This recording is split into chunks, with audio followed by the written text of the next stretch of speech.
যখন আমরা রিবা সুদ নিয়ে আমরা ইন জেনারেল করি, আল্লাহ তাআলা কোরআনের মধ্যে মানে লাস্ট আয়াত হিসেবে নাজিল করছেন, কিন্তু কিছু মত পার্থক্য আছে, বাট মেজরিটির মন্তব্য হচ্ছে লাস্ট আয়াত নাজিল করছেন সূরা বাকারার শেষের দিকের আয়াত, যে রিবা মানে সুদের মধ্যে যদি তুমি থাকো তাহলে আল্লাহ আর রাসূলের সাথে যুদ্ধ ঘোষণার শামিল।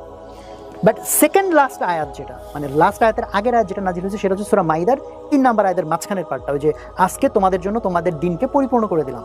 কেউ জানে না, যদি এমসিকিউ নেওয়া হয় যে কোনটাকে লাস্ট আয়াত মনে হয়, 100 জন টিক মারবে যে তোমাদের জন্য দিনকে পরিপূর্ণ করে। ইট লুকস লাইক যে এটাই কনক্লুডিং। 23 বছর ধরে কোরআন নাজিল হয়েছে। অ্যানালজিটা এইভাবে দেই, ধরেন একজন 23 বছর ধরে লেকচার দিছে, দিয়ে 23 বছর না, ধরেন 23 ঘন্টা লেকচার দিয়ে বলছে ভাই লেকচার পরিপূর্ণ করে দিলাম, দিয়ে লাস্ট আবার বলো ভাই শেষ একটা কথা বলি, তাহলে মানে হাউ সিগনিফিক্যান্ট দ্যাট ইজ। তো আল্লাহ তাআলা বলছেন কোরআনকে আমি পরিপূর্ণ করে দিলাম, তোমাদের জন্য ইসলামকে জীবন বিধান পরিপূর্ণ করে দিলাম। লাস্ট রাত কি মাথায় রাখো, রিবার মধ্যে যদি ঢুকছো সুদ, আল্লাহ রাসূলের সাথে যুদ্ধ। It doesn't make any sense. আমি ব্যাংকে কিছু টাকা রাখছি, সে তারা টাকা ইভেন এত ফেরেশতা যে তারা আমাকে টাকা বাড়ায় দিচ্ছে, পরে সে তো আমার এখানে বরং চার্জ করার কথা, ভাই তোমার টাকা সিকিউর ভাবে রাখছি, আমার টাকা মানে উল্টা তুমি কম নাও, সে আমার টাকা বাড়াই দিচ্ছে, সে এত লোকের কর্মসংস্থান করতেছে, আবার যারা টাকার অভাবে একটা প্রজেক্ট বা কিছু করতে পারতেছে না সেই টাকা আবার তারা ধার দিচ্ছে। হোয়াটস রং ইন দ্যাট? ঠিক আছে, এটার মাধ্যমে কিছু লোক হয়তো শোষিত হইতে পারে, কিছু লোকের হয়তো একটু লস টস হয়ে যেতে পারে, হ্যাঁ ওয়েল ঠিক আছে বুঝলাম, কিন্তু আল্লাহ রাসূলের সাথে যুদ্ধের কি হইলো এটা? হ্যাঁ আল্লাহ বলতে পারে ঠিক আছে এগুলা খারাপ, এটার মাধ্যমে এটা হয়, বাট অনেক মানুষ উপকার পাচ্ছে। যুদ্ধ কিভাবে, এটা আমার বুঝতে হবে, কিভাবে যুদ্ধ হইলো এটা। দেন আমার যারা প্রথম পর্ব দেখেননি তারা দয়া করে দেখে আসবেন, কারণ এটার সাথে ওইটা রিলেটেড। এটা বুঝতে হলে আপনাকে ওইটা বুঝতে হবে। আমরা সবাই জানি বিদায় হজের দিন আল্লাহ সুবহানাহু ওয়া তাআলা ঘোষণা করেছিলেন, আজ আমি তোমাদের জন্য তোমাদের দিনকে পরিপূর্ণ করে দিলাম। সূরা মাইদা 3 নম্বর আয়াত। একটি লেকচার বা ঘোষণার পর এইটাই তো শেষ হওয়ার কথা, তাই না?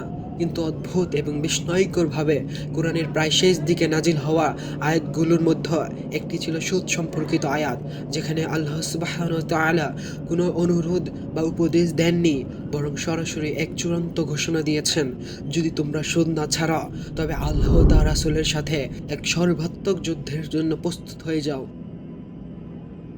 সূরা আল বাকারা 269 নম্বর আয়াত।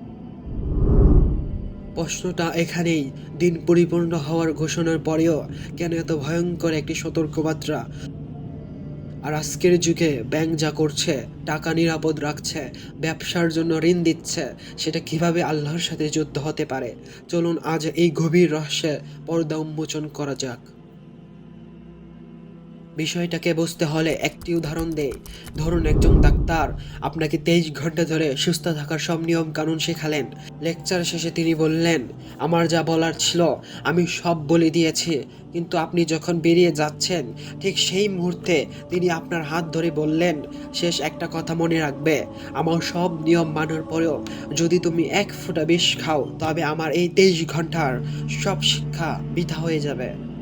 কোরআনের সুদের আয়াতগুলো হলো ইসলামের পূর্ণাঙ্গ জীবন ব্যবস্থার জন্য সেই ফাইনাল ওয়ার্নিং বা শেষ মুহূর্তের সতর্কবার্তা। আল্লাহ আমাদের নামাজ, রোজা, হজ, যাকাত দিয়ে একটি সুন্দর সমাজ ব্যবস্থা উপহার দিয়েছেন, কিন্তু সেই সমাজের সেরা উপসেরায় যদি সুদ নামক বিষ প্রবেশ করে, পুরো সমাজটাই ভেতর থেকে ধ্বংস হয়ে যাবে। তাই দিন পরিপূর্ণ হওয়ার ঠিক পরেই এই চূড়ান্ত সিলমোহরটি লাগানো হয়েছে। আল্লাহ আলাম। এখন মূল প্রশ্নে আসে, ব্যাংক তো আমাদের টাকা বাড়িয়ে দিচ্ছে, এতে সমস্যা কোথায়? সমস্যাটি দুটি জায়গায়। প্রথমত, এটি একটি অদৃশ্য চুরি। অর্থনীতিবিদরা একে বলেন মুদ্রাস্ফীতি বা ইনফ্লেশন। মুদ্রাস্ফীতি সুদভিত্তিক অর্থব্যবস্থা, বাজারে টাকার প্রবাহ বাড়িয়ে দিয়ে জিনিসের দাম বাড়িয়ে দেয়। আজ থেকে 5 বছর আগে আপনার 1 লক্ষ টাকার যে ক্রয় ক্ষমতা ছিল, আজ সুদসহ 1,25,000 টাকা পাওয়ার পরেও সেই ক্ষমতা আপনার নেই। সুদ আপনার টাকার সংখ্যা বাড়ায়, কিন্তু গোপনে আপনার টাকার আসল শক্তি বা মূল্য কমিয়ে দেয়। দ্বিতীয় এবং সবচেয়ে ভয়ঙ্কর কারণ হলো জুলুম অথবা শোষণ। ইসলামে মুনাফা করতে হলে আপনাকে ব্যবসায় ঝুঁকি নিতে হবে, কিন্তু ব্যাংক কখনো রিস্ক নেয় না। ব্যাংক একজন ক্ষুদ্র ব্যবসায়ীকে ঋণ দেওয়ার পর যদি সেই ব্যবসায়ী বন্যায় বা ব্যবসায়িক লোকসানে সর্বহাস্ত হয়ে যায়, ব্যাংকের তাতে কিছু আসে যায় না। ব্যাংক তার সুদে আসলে সব টাকা উসুল করবেই, প্রয়োজনে তার শেষ সম্বলটুকু নিলামে তোলে। মানুষের অসহায়ত্বকে পুঁজি করে তার বিপদে ঝুঁকি না নিয়ে শুধু লাভ তুলে নেওয়ার এই প্রক্রিয়াকে ইসলাম জুলুম বলে। আল্লাহ মজলুমের পক্ষে, তাই এই জালেম ব্যবস্থার বিরুদ্ধে যুদ্ধ ঘোষণা করেছেন। আল্লাহ আলাম। এর থেকে একটি গভীর দার্শনিক কারণ আছে। আপনি যখন কাউকে 1000 টাকা ধার দিয়ে বলেন 1 মাস পর 110 টাকা ফেরত দেবে, তখন এই অতিরিক্ত 10 টাকা আপনি কিসের বিনিময়ে দাবি করছেন?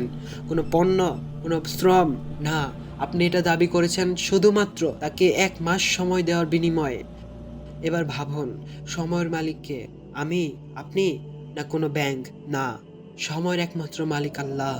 যে জিনিসের মালিক আপনি নন, সেই জিনিস সময় বিক্রি করে মুনাফা করা হলো সরাসরি চেষ্টার সার্বভৌমত্বে হস্তক্ষেপ করা। সুদ ভিত্তিক লেনদেন ঠিক এই কাজটাই করে। এজন্য এটি সাধারণ কোনো গুনাহ নয়, এটি সরাসরি আল্লাহর সাথে সংঘাত। শেষ পর্যন্ত সুদ খাওয়া বা না খাওয়া একটি ইমানি পরীক্ষা। শয়তান আমাদের দারিদ্র্যের ভয় দেখিয়ে ভবিষ্যতের জন্য সুদ জমাতে বলে, আর আল্লাহ তার উপর ভরসা বা তাওয়াক্কুল করতে বলেন। সুদের উপর নির্ভর করা মানে হলো আমরা কার্যত্ব ঘোষণা করছি, হে আল্লাহ, আমি তোমার রিজিকের ওয়াদার উপর পুরোপুরি ভরসা করতে পারছি না, তাই নিজের ভবিষ্যৎ আমি নিজেই সুরক্ষিত করতে চাই। ইসলাম ব্যবস্থা বা মুনাফাকে হারাম করেনি, হারাম করেছে শোষণ, জুলুম আর মানুষের অসহায়ত্ব নিয়ে ব্যবসাকে। আল্লাহ চান সম্পদ যেন গুটি কয়েক মানুষের হাতে জমা না বেঁধে থেকে সমাজে সবার মধ্যে প্রবাহিত হয়। আশা করি সোহাগ ভাইয়ের 2 নম্বর প্রশ্নটা পেয়ে গিয়েছেন। আল্লাহ আলাম। আপনার টাকা হয়তো ব্যাংকে নিরাপদ আছে, কিন্তু আপনার আত্মা কি শান্তিতে আছে? বিষয়টি নিয়ে আপনার মতামত কমেন্টে জানান। আল্লাহ আমাদের সবাইকে ভয়ঙ্কর পাপ থেকে বেঁচে থাকা তৌফিক দান করুন। আমিন।